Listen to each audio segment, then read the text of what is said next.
Hi guys! Ito po ang Gamidigs Vlog. Nagbibigay tips, tutorial tungkol sa pagre-repack ng mga gummy candy, manipis crackers, sampalok, dili, sweet beans, pop beans at iba pang mga kutkutin. Guys, ang Gamidigs Vlog, nagkapasalamat sa lahat ng mga subscribers at lahat sa mga nanonood ng mga video ng Gamidigs Vlog. Thank you guys! Kung magustuhan nyo mga ganitong klaseng video, please subscribe at gawin nyo rin para lahat tayo ay kumita. Ang re-repackin natin ngayon, gummy tit. Ang kilo ng gummy tit ngayong January 31, 2025 ay nakakalaga ng 112 pesos. Ang 2,500 grams or 2 kilo't kalahating kilo ay nagkakalaga ng 280 pesos presyong Divisoria, Manila.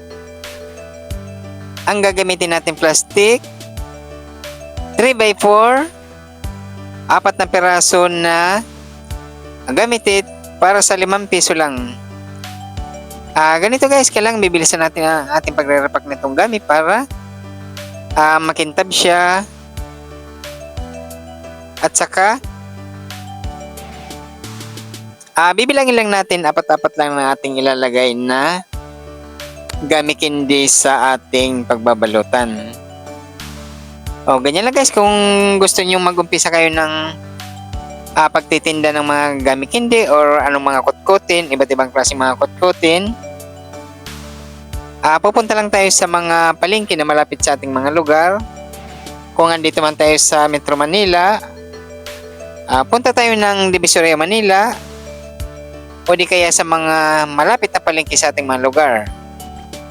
Depende sa inyo guys kung gusto nyo sa mga online, pero mas makakababa tayo ng puhunan kung doon tayo mismo sa mga pamilihan sa mga palengke o di kaya sa Divisoria. At saka makakapili pa tayo ng magagandang klase, tayo mismo ang pipili, at saka pipiliin natin yung hindi naglalagkit kagaya nitong mga gummy candy. Pipiliin natin yung itong tit guys. Mas maganda yung pipiliin natin yung buhaghag lang siya sa kanyang lagayan. Kasi mas maganda ang kanyang itsura at saka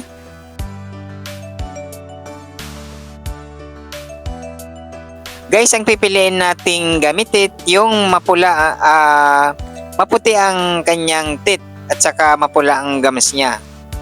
Mas maganda yan guys, kakit-akit sa ating mga mamimili at saka masarap ang lasa nito. Design lang naman to ang postiso, pero pag kinain to masarap guys at saka mabili to sa ating mga kababayan.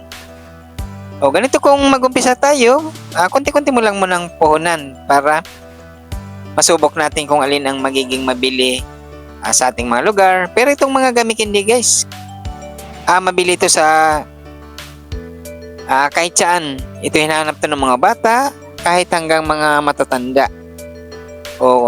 Dagdagan nyo pa ng mga iba-ibang mga kutkutin, mga mani, sampalok, dili, sweet beans, mga pop beans, mga fish crackers. Maraming mga pagkakakitaan tayo guys nasa mga palengke lang. O di kaya nasa Divisoria, kung saan natin or malapit tayo. Ganito lang ang pagre-repack nitong gamitin. Pwede sundan nyo lang guys hanggang sa matapos itong ating video para kung sakaling gusto nyo magtinda or magumpisa ng mga pagtitinda mga kutkutin, pwede nyo rin sundan or gawin kagaya ng ginagawa ko. Itong malaking mga tubo nito, yung mga gummy candy o iba't ibang klaseng mga kutkutin. Basta ganito lang ang mga ating gagawin na mga pagre-repack. Yan na guys ang ating na-repack. Bago naman natin to i-hit seller or i-sell, bibilangin muna natin kung magkano ang ating puhunan at saka kung magkano ang ating gustong tubo. Yan, pwede na natin yan i-adjust guys, yung ating pagre-repack. Depende sa gusto nating kita or tubo. Ganun lang, pag sinel naman natin, medyo dinidinan ko ng konti ang gami para wala siyang hangin or hindi nakalubo ang plastic. Maganda siya tingnan pagka i-display na natin yan. Sa akin, dinidisplay ko to sa carton ng cake. Yung mga cake na pang birthday, binibili ko sa mga kababayan nating may bumibili ng mga cake. O yung carton, kaysa itapon, napakinabangan natin. O binibili ko ng mga 20 pesos hanggang 25 pesos yung malalaking box na carton ng cake. Ganyan lang, makikita natin mamaya guys kung paano natin ini-stapler to sa carton ng cake at saka maganda tingnan nun. Mas maganda yung kung magdi-display tayo nito, kung meron tayong mga bintana, huwag natin lalagyan ng screen. Mas maganda yung bukas lang siya, yung open lang siya at saka kitang-kita sa labas ng ating mga kababayan at o yung mga dumadaan at saka nahawakan nila yung ating mga panindam. Yun ang mas magandang naakit ang ating mga customer na bumili nitong mga kutkutin. Yan guys, pagka nalaman naman ng ating mga customer na may mga paninda tayong ganito, pagka nagustuhan nila, babalik-balik sila sa ating mga paninda para bumili sila na mismo ang lalapit sa atin. Ganito lang ang pagre-repack nito. Napaka simple lang. Ang kagandahan nito, bibilhin lang natin sa mga pamilihan at saka re-repack lang natin yan. No? Hindi na tayo magluluto. Napaka gaan lang tong gawin. Kung kikita tayo nito sa ating mga bahay lang, mas maganda kaysa magtatrabaho tayo. Dito hindi pa tayo pagod. Tayo pa ang masusunod sa oras natin. Hindi na tayo mamasahe pa sa araw-araw kung kikita tayo dito sa mga pagtitinda ng mga kutkutin guys. Yan sa umpisa muna, kukunti-kunti ang ating puhunan yan. Magmumultiply din yan pagka naging mabilis sa ating mga lugar. Ganyan lang gawin nyo rin guys, yung mga re-repack natin ng mga ganitong mga kutkutin. Yan, kung mga interesado kayo ng mga ganitong klaseng video, pwede nyo rin subscribe itong ating channel at pa-share para mas marami tayong mabahagian nitong kagaya nitong mga pagtitinda ng mga kutkutin guys. Yan kahit paano mayroon tayong mga kababayan na masishiran nitong mga ginagawa natin. Yan, mas maganda na yung sinishare natin or kahit pa-like lang pagka magustuhan ninyo or subscribe na rin para sa ating channel lumago. Ganyan lang guys ang ating yan na ang ating mga sinilyuhan. Dyan lang natin ilalagay yan, stapler lang natin sa karton ng cake. Di ba? Ganun lang kadali. Magkabilang gilid natin stapler yan ng mga medyo patabing ang pagkalagay natin para